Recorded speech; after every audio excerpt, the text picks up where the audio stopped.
আলহামদুলিল্লাহি রাব্বিল আলামিন ওয়াসসালাতু ওয়াসসালামু আলা সাইয়্যিদিল মুরসালিন আম্মা বা'দ ফাআউযু বিল্লাহি মিনাশ শাইতানির রাজীম বিসমিল্লাহির রহমানির রহিম আসসালাতু ওয়াসসালামু আলাইকা ইয়া রাসূলাল্লাহ ওয়া আলা আলিকা ওয়া আসহাবিকা ইয়া হাবিবাল্লাহ আসসালাতু ওয়াসসালামু আলাইকা ইয়া নবিয়্যাল্লাহ ওয়া আলা আলিকা ওয়া আসহাবিকা ইয়া নূরাল্লাহ। মাদানী চ্যানেলের দর্শকবৃন্দ, দুরূদ শরীফ পাঠ করার অগণিত ফজিলত এবং বরকত রয়েছে। রাসূল করিম সাল্লাল্লাহু তাআলা আলাইহি ওয়াসাল্লাম ইরশাদ করেন, যে ব্যক্তি আমার উপর একবার দুরূদ শরীফ পাঠ করে আল্লাহ তাআলা তার উপর 10টি রহমত নাজিল করেন। সল্লু আলাল হাবিব সাল্লাল্লাহু তাআলা আলা মুহাম্মদ সাল্লাল্লাহু তাআলা আলাইহি ওয়াসাল্লাম। মাদানী চ্যানেলের দর্শকবৃন্দ, উপস্থিত হয়েছি আত্মিক ব্যাধি অনুষ্ঠানে। আর আমরা আত্মিক ব্যাধি অনুষ্ঠানে কোনো একটা আত্মিক ব্যাধি নিয়ে আমরা আলোচনা করে থাকি। তো আজও এর ব্যত ঘটবে না। আজ আমরা একটি আত্মিক ব্যাধি নিয়ে আলোচনা করব, আর সেটা হচ্ছে কুফরানে নিয়ম। তো আমরা পর্যায়ক্রমে কুফরানে নিয়মের সংজ্ঞা, আল্লাহ সুবহানাহু ওয়া তাআলা কুরআনে কারীমের মধ্যে এ সম্পর্কে কী দিক নির্দেশনা দিয়েছেন, হাদিসে কারীমের মধ্যে রাসূল করিম সাল্লাল্লাহু আলাইহি ওয়াসাল্লাম এ ব্যাপারে কী মন্তব্য করেছেন, তারপর কুফরানে নিয়ম করার কারণটা কি, আর এর থেকে বাঁচার উপায় কি, সে সম্পর্কে আমরা পর্যায়ক্রমে আলোচনা করব। তো চলুন দেরি না করি, মাদানী চ্যানেলের দর্শকবৃন্দ, প্রথমে কুফরানে নিয়মের সংজ্ঞাটা আমরা জেনে নিই। কুফরানে নিয়মটা কি? আল্লাহ আযজা ওয়া জাল্লার নিয়ামতের উপর শুকরিয়া আদায় না করা আর সেটার ব্যাপারে গাফিলতি করা হচ্ছে কুফরানের নিয়ম। আল্লাহ সুবহানাহু ওয়া তাআলা কুরআনে কারীমের মধ্যে ইরশাদ করেন যে, ওয়া ইয তাআযানা রাব্বুকুম লা ইন শাকারতুম লা আযীদান্নাকুম ওয়া লা ইন কাফারতুম ইন্না আযাবি লাশাদীদ। আল্লাহ তাআলা বলছেন, আর স্মরণ করো যখন তোমার রব শুনিয়ে দিলেন যে যদি তোমরা আল্লাহ তাআলা শুকরিয়া আদায় করো তাহলে আমি বাড়িয়ে দেব, আর যদি তোমরা অকৃতজ্ঞ হও তাহলে জেনে রেখো যে আমার আযাব খুবই কঠিন। আসলেই মাদানী চ্যানেলের দর্শকবৃন্দ, যে আল্লাহ সুবহানাহু ওয়া তাআলা কতই না সুন্দর বলেছেন যে যদি তোমরা আমার শুকরিয়া জ্ঞাপন করো তাহলে আমি আরও বাড়িয়ে দেব, আর যদি অকৃতজ্ঞতা জ্ঞাপন করো তাহলে আমার আযাব খুবই কঠিন। আসলে আমি দেখেছি মাদানী চ্যানেলের দর্শকবৃন্দ, যারাই আল্লাহ তাআলা শুকরিয়া আদায় করে আল্লাহ তাআলা তাদের নিয়ামতকে বাড়িয়ে দেন, আর যারা অকৃতজ্ঞতা প্রদর্শন করে দেখবেন যে তারা সবসময় পেরেশানির মধ্যে লেগে থাকে। তার এটা নেই, তার সেটা নেই, তার ওটা নেই। অনেক লোককে দেখা যায় আল্লাহ তাআলা এত কিছু দান করেছে, তারপর তার নাশুকরি, জুবানের মধ্যে নাশুকরি। হযরত সাইয়েদুনা নুমান বিন বশীর রাদিয়াল্লাহু তাআলা আনহু থেকে বর্ণিত যে আখিরি নবী হযরত মুহাম্মদ সাল্লাল্লাহু তাআলা আলাইহি ওয়াসাল্লাম ইরশাদ করেন, যারা সামান্য বস্তুর শুকরিয়া আদায় করে না তারা অধিক বস্তুরও শুকরিয়া আদায় করে না, আর যারা মানুষের শুকরিয়া আদায় করে না তারা আল্লাহ তাআলার শুকরিয়াও আদায় করে না। মাল্লাম ইয়াশকুরিন নাস লাম ইয়াশকুরিল্লাহ। যারা মানুষের শুকরিয়া জ্ঞাপন করে না তারা আল্লাহ তাআলারও শুকরিয়া আদায় করে না। আল্লাহ আযজা ওয়া জাল্লার নিয়ামতের আলোচনাও করাটাও শুকরিয়ার অন্তর্ভুক্ত, আর নিয়ামতের আলোচনা না করাটা এটা আল্লাহ তাআলার অকৃতজ্ঞতা করা। আল্লাহ তাআলার নিয়ামতের আলোচনা না করাটা হচ্ছে কুফরানের নিয়ম, আল্লাহ তাআলার নিয়ামতের ব্যাপারে অকৃতজ্ঞ হয়ে যাওয়া। তোমাদের চ্যানেল দর্শকবৃন্দ, আমাদের নাশুকরি থেকে বাঁচতে হবে, অকৃতজ্ঞতা করা থেকে বাঁচতে হবে। আমরা দেখুন না, এই চোখ কে দান করেছে? আল্লাহ সুবহানাহু ওয়া তাআলা। কান কে দান করেছে? আর চোখ না থাকলে আমরা কি দুনিয়া দেখতে পারতাম? আল্লাহ যদি জুবান না দিতেন, আমরা খাবার যে খাই, যেটা স্বাদ গ্রহণ করি, যেটা মজা পাই, তৃপ্তি পাই, আমরা কি সেটা পেতাম? আল্লাহ তাআলা কান দিয়েছেন, কান দিয়ে আমরা শুনি। যদি কান না দিতেন আমরা কি শুনতে পারতাম? আল্লাহ হাত দিয়েছেন, হাত দিয়ে আমরা কাজ করি, হাত দিয়ে উপার্জন করি। হাত যদি না থাকতো কেমন হতো? আল্লাহ তাআলা আমাদেরকে অধিক শুকরিয়া জ্ঞাপনকারীদের যেন অন্তর্ভুক্ত করে দিক। কুফরানে নিয়ম, আল্লাহ তাআলার অকৃতজ্ঞতা করা আর সেটার প্রতি গাফলিত করাটা হারাম। আর জাহান্নামে নিয়ে যাওয়ার মতো কাজ। তো যখন মানুষ কুফরানের নিয়ম করে, অকৃতজ্ঞতা করে, তো তার নিয়ামতগুলো ছিনিয়ে যাওয়ার আশঙ্কা রয়েছে। তাই প্রত্যেক মুসলমানের উচিত কুফরানের নিয়ম থেকে বেঁচে থাকা। তাবলীগে কুরআন ও সুন্নাতের বিশ্বব্যাপী সংগঠন দাওয়াত ইসলামীর প্রকাশিত প্রতিষ্ঠান মাকতাবাতুল মদিনা থেকে প্রকাশিত কিতাব শুকরিয়ার ফজিলত এর 128 নং পৃষ্ঠার মধ্যে আছে যে হযরত সৈয়দুনা সালমান ফারসি রাদিয়াল্লাহু তাআলা আনহু বর্ণনা করেন যে এক লোককে দুনিয়ার মধ্যে অনেক ধন সম্পদ দান করা হলো। এরপর তার সব যে ধন দৌলত দান করা হয়েছিল সবগুলো আবার আস্তে আস্তে শেষ হতে লাগলো। তারপরে সে আল্লাহ তাআলার শুকরিয়া আদায় করত। এমনকি তার সম্পদগুলো শেষ হতে হতে হতে এক পর্যায়ে তার কাছে শুধুমাত্র একটা মাদুর ছিল, বিছানোর জন্য মাদুর। তারপরে সে আল্লাহ তাআলার শুকরিয়া আদায় করত, আল্লাহ তাআলার শুকরিয়া আদায়ের মধ্যে মশগুল থাকত।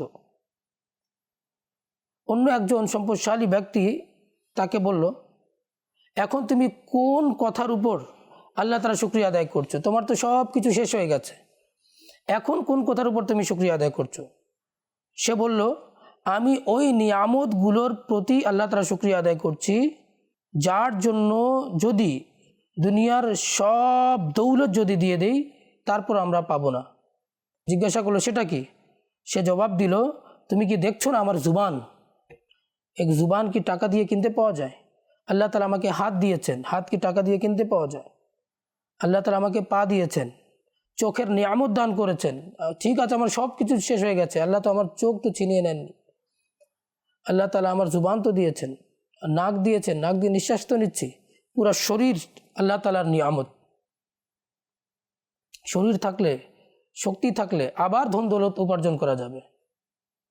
তো মাদিচার দর্শকবৃন্দ, সব সময় আল্লাহ তাআলার শুকরিয়া আদায় করুন।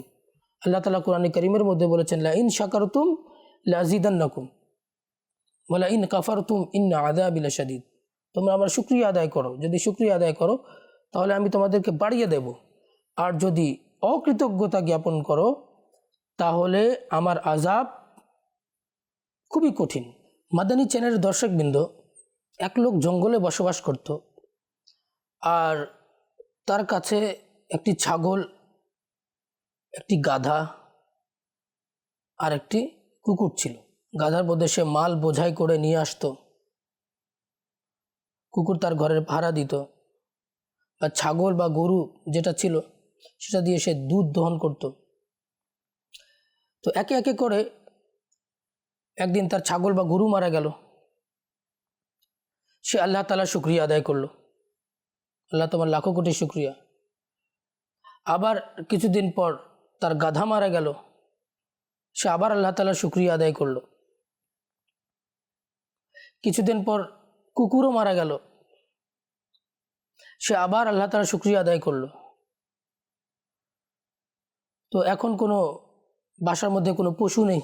কিছুদিন পরে এমন হলো যে ডাকাতরা ওই জঙ্গলে যেখানে যেখানে বাড়ি ছিল সেটার মধ্যে অ্যাটাক করা শুরু করলো, আক্রমণ করলো, আর সেখানকার লোকদেরকে হত্যা করা শুরু করলো, তাদের মাল সম্পদ লুণ্ঠন করা শুরু করে দিল।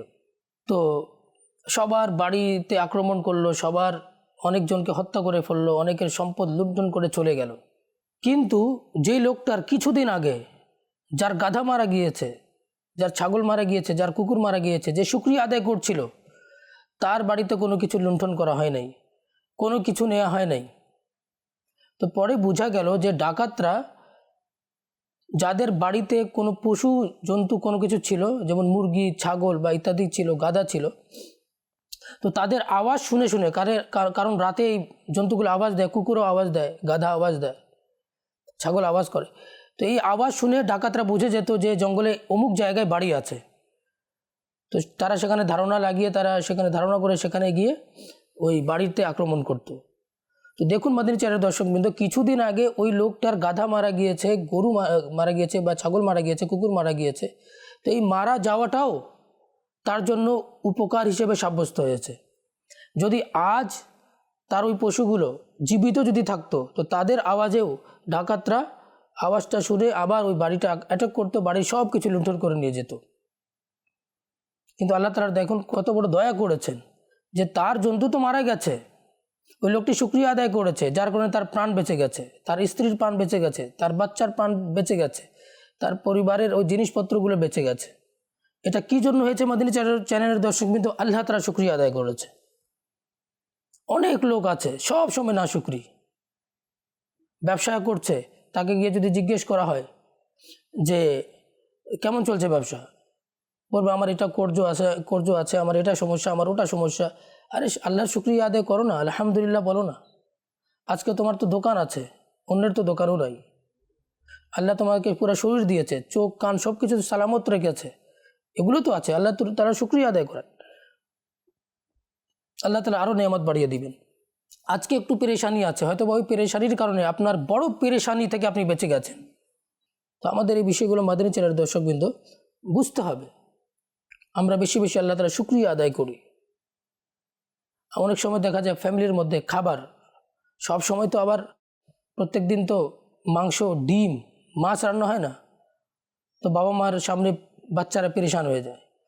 সামনে সবজি রান্না হয়েছে, তো সবজির জন্য বাচ্চারা চেঁচামেচি করে যে আমরা এটা কেন খাবো, এটা সেটা কেন খাবো। সবজিও আল্লাহ তাআলার নেয়ামত। যে বাসার মধ্যে সবজি রান্না হয়, রাসূল করিম সাল্লাল্লাহু আলাইহি ওয়াসাল্লাম বলেছেন যে সেখানে বরকত নাজিল হয়, ফেরেশতারা জিয়ারত করে। তো আমরা শুকরিয়ার সাথে আমরা আহার করার চেষ্টা করি, শুকরিয়ার সাথে বলি। আমাদের রাসূল করিম সাল্লাল্লাহু আলাইহি ওয়াসাল্লাম সব কিছু শিখিয়েছেন। দেখুন না, খাবারের পূর্বে আমরা যখন খাবার গ্রহণ করি দোয়াটা কি? বিসমিল্লাহিল্লাযী লা ইয়াদুররু মা ইসমি শাইউন ফিল আরদি ওয়ালা ফিস সামাই ওয়া হুয়াস সামিউল আলিম, বিসমিল্লাহি ওয়া আলা বারাকাতিল্লাহ। আর যখন খাওয়া শেষ হয়ে যায় আমরা কি বলি? আলহামদুলিল্লাহিল্লাযী আত'আমানা, সকল প্রশংসা মওলা তোমার জন্য। আলহামদুলিল্লাহিল্লাযী, সকল প্রশংসা তার যিনি, আল্লাযী আত'আমানা, যিনি আমাদেরকে খাইয়েছেন, ওয়া সাকানা, যিনি আমাদেরকে পান করিয়েছেন, ওয়া জাআলানা মিনাল মুসলিমিন, এবং আমাদেরকে মুসলমান বানিয়েছেন। দেখুন খাবারের পরে কেমন শুকরিয়া জ্ঞাপন করা হচ্ছে। আমাদের রাসূল করিম রাহমাতুল লিল আলামিন সাল্লাল্লাহু তাআলা সাল্লাম জীবন কিভাবে অতিবাহিত করতে হবে, খাবার কিভাবে খেতে হবে সেটা শিখিয়ে দিয়েছেন, যে খাবার খাওয়ার পরেও আল্লাহ তাআলা শুকরিয়া যেন আদায় করা হয়। আমরা যখন ঘুমাই, ঘুমানোর আগে আল্লাহুম্মা বিসমিকা আমুতু ওয়া আহইয়া, ঘুম থেকে উঠে আলহামদুলিল্লাহিল্লাযী আহইয়ানা, আবার এখানে আবার দেখেন আল্লাহ তাআলা শুকরিয়া আদায় হচ্ছে। আলহামদুলিল্লাহিল্লাযী আহইয়ানা বাদা মা আমাতানা ওয়া ইলাইহিন নুশুর, যে সকল প্রশংসা তার যিনি আমাদেরকে, আলহামদুলিল্লাহিল্লাযী আহইয়ানা বাদা আমাতানা, যিনি আমাদেরকে মৃত করার পরে আবার জীবিত করে দিয়েছেন। আমরা যে ঘুমিয়ে পড়ি একটা মৃত্যুর মতো, এটা আহইয়ানা বাদা মা আমাতানা ওয়া ইলাইহিন নুশুর, এবং আল্লাহ তাআলার দিকেই আমাদেরকে প্রত্যাবর্তন করতে হবে। তো মাদানী চ্যানেলের দর্শকবৃন্দ, আমরা আল্লাহ তাআলা শুকরিয়া আদায় করি। একটা কিতাব আছে ইমাম গাজ্জালী রাহমাতুল্লাহি তাআলা আলাইহির, খুবই প্রসিদ্ধ কিতাব, যে আল হিকমাতু ফি মখলুকাতিল্লাহ, যে আল্লাহ তাআলার মখলুকাতের মধ্যে আল্লাহ তাআলার কী কী হিকমত রয়েছে। তো আল্লাহ তাআলা আমাদের যে 5টা আঙ্গুল কেন দিয়েছেন, 6টা তো থাকতে পারতো, কিন্তু 5টা দিয়েছেন কেন? আল্লাহ একটা নাক দিয়েছেন, 2টা দিতে পারতেন, কিন্তু একটা দিয়েছেন, এর মধ্যে হিকমত আছে। আল্লাহ 2টা চোখ দিয়েছেন, এর মধ্যে হিকমত আছে। মুখ দিয়েছেন, একটা হিকমত আছে। কান 2টা দিয়েছেন, হিকমত আছে। এগুলো সম্পর্কে সব ইমাম গাজ্জালী রাহমাতুল্লাহি তাআলা আলাইহি বই লিখেছেন। তো এই বইগুলো যদি আমরা পড়ি আমাদের বুঝে আসবে যে আল্লাহ তাআলা আমাদের প্রতি কত বড় দয়া করেছেন, আল্লাহ কত বড় দয়ালু, আল্লাহ কত বড় রহমান আর রহিম আর আরহামুর রাহিমিন।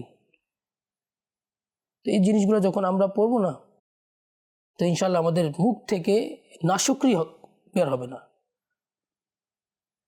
আর আমরা একটু দোয়া পড়ি, দেখবেন আলহামদুলিল্লাহ, মাশা আল্লাহ। কোনো নিয়ামত দেখলাম, মাশা আল্লাহ। কোনো কিছু নিয়ামত পেলাম, আলহামদুলিল্লাহ। তো এগুলা বলার আমরা সবসময় চেষ্টা করতে থাকি। মাদানী চ্যানেলের দর্শকবৃন্দ, এই যে কুফরানের নিয়ম, আল্লাহ তাআলার যে নিয়ামতের প্রতি অকৃতজ্ঞতা করা, যে এটার অনেকগুলো কারণ আছে। কুফরানের নিয়মের অনেকগুলো কারণ আছে, আর এর প্রতিকারও আছে। 1 নম্বর কারণ হচ্ছে যে অধৈর্য হয়ে যাওয়া, অধৈর্যের অভ্যাস। সামান্য একটু কষ্ট এসেছে, পেরেশানি এসেছে, চেঁচামেচি করা শুরু করে দেওয়া। নাশুকরি করার মধ্যে লেগে যাওয়া। কখনো কখনো বান্দা এই ধ্বংসাত্মক রোগের কারণে কুফরি কথাগুলো বলে ইমানকে কি করে ফেলে, নষ্ট করে ফেলে। এর চিকিৎসা হচ্ছে যে যখনই বিপদ আসবে ধৈর্য ধারণ করতে হবে, আর আল্লাহ তাআলার দেয়া হাজারো নিয়ামতের প্রতি লক্ষ্য রাখতে হবে, খেয়াল রাখতে হবে, আর ধ্যান করতে হবে।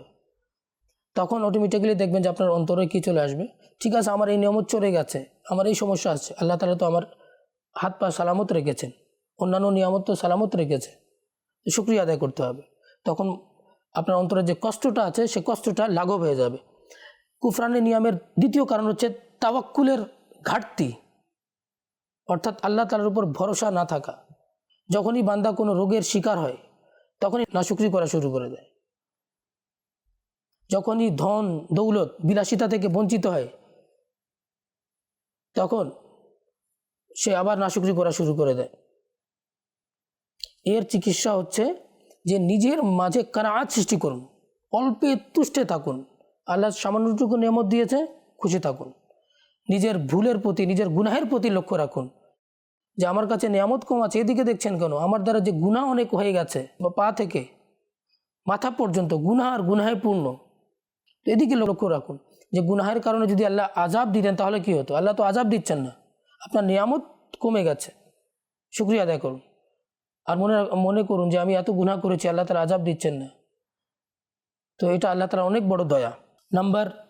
নাম্বার 3, কুফরানে নিয়ামের তৃতীয় কারণ হচ্ছে জুরআত আলাল্লাহ, অর্থাৎ আল্লাহ তাআলার ব্যাপারে নির্ভীক হয়ে যাওয়া, ভয় নাই। যে গুনাহ করছে ভয় নাই, মুখ থেকে নাশুকরি অকৃতজ্ঞতার বাক্যগুলো বলছে, ভয় নাই। অনেক সময় নাউযুবিল্লাহ মিন যালিক অকৃতজ্ঞতা করতে করতে করতে করতে করতে মানুষ কুফরি বাক্য বলে ফেলে। তো এর চিকিৎসা হচ্ছে সব সময় যেন আল্লাহকে ভয় করতে থাকা, জাহান্নামের আগুনের ব্যাপারে ভয় করতে থাকা, যে আমি অকৃতজ্ঞতা যে করছি, যদি আল্লাহ তাআলা আমাকে আযাব দিয়ে দেন, আল্লাহ তাআলা যদি পাকড়াও করেন, আল্লাহ তাআলা কিয়ামতের দিন যদি জাহান্নামে নিক্ষেপ করে দেন, কবরের মধ্যে যদি সাপ বিচ্ছু চলে আসে, আযাব চলে আসে, তাহলে কি হবে? মাদানী দর্শকবৃন্দ, অকৃতজ্ঞতা করা ছেড়ে দিন, নাশুকরি করা ছেড়ে দিন এবং আল্লাহ তাআলার বেশি থেকে বেশি শুকরিয়া আদায় করতে থাকুন। সবসময় আলহামদুলিল্লাহ বলুন। আলহামদুলিল্লাহ বললেও তো আপনার বেনিফিট। আলহামদুলিল্লাহ যদি বলেন, আপনার সাথে সাথে জান্নাতের মধ্যে একটা বৃক্ষ লাগানো হয়ে যায়। আপনি নাশুকরির যে শব্দটা বলছেন, কিন্তু এর কারণে আপনার জান্নাতের মধ্যে কোনো বৃক্ষ লাগানো হচ্ছে না। কিন্তু যদি আপনি বলে দেন আপনি তো ব্যবসায়িক মানুষ, তাহলে আপনার উচিত কি হবে? নাশুকরির বাক্যটা না বলে আলহামদুলিল্লাহ বলুন, তাহলে আপনার বেনিফিট হবে। বেনিফিট কি? জান্নাতের মধ্যে বৃক্ষ লাগিয়ে দেওয়া হবে। সুবহানাল্লাহ। তো আর জান্নাতের মধ্যে বৃক্ষ লাগিয়ে দেওয়া হবে, আর দিকে আপনি শুকরিয়া যে আদায় করছেন, আর আল্লাহ তাআলার ওয়াদা লা ইন শাকারতুম লাযিদান্নাকুম, যে তোমরা যদি আমার শুকরিয়া আদায় করে আমি আরও বাড়িয়ে দিব। ওয়ালা ইন কাফারতুম ইন্না আযাবি লাশাদীদ, আর যদি অকৃতজ্ঞতা জ্ঞাপন করো তাহলে আমার আযাব খুবই বেদনাদায়ক। তো মাদানী চ্যানেল দর্শকবৃন্দ, আল্লাহ তাআলা যেন আমাদেরকে, আল্লাহ তাআলা যে কোরআনে কারীমের মধ্যে আয়াতে কারিমা নাজিল করেছেন, লা ইন শাকারতুম লাযিদান্নাকুম ওয়ালা ইন কাফারতুম ইন্না আযাবি লাশাদীদ, এই আয়াতে কারিমার উপর আমাদেরকে আমল করার তৌফিক দান করুক। তো মাদানী চ্যানেল দর্শকবৃন্দ, আজ এই পর্যন্ত। আগামী অনুষ্ঠানে আবারও আপনাদের সম্মুখে নতুন একটা এপিসোড নিয়ে, নতুন একটা বিষয় নিয়ে আপনাদের সম্মুখে উপস্থিত হব। ততক্ষণ পর্যন্ত আপনারা ভালো থাকুন, সুস্থ থাকুন, মাদানী চ্যানেল দেখতে থাকুন। সাল্লু আলাল হাবিব সাল্লাল্লাহু তাআলা আলা মুহাম্মদ সাল্লাল্লাহু তাআলা আলাইহি ওয়াসাল্লাম।